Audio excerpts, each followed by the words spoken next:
அக்கா அக்கா, அந்த கழுவிக்கு ஏதோ ஆயிடுச்சு பழகுது. கும்பலும் இல்லை, வாங்க சீக்கிரம் போய் விட்டு வந்துடுவோம்.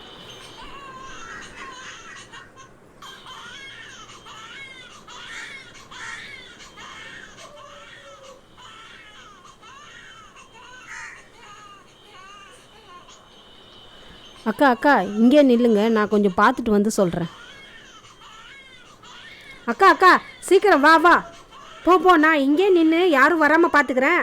நீ போய் குழந்தைய விட்டுட்டு வந்துரு.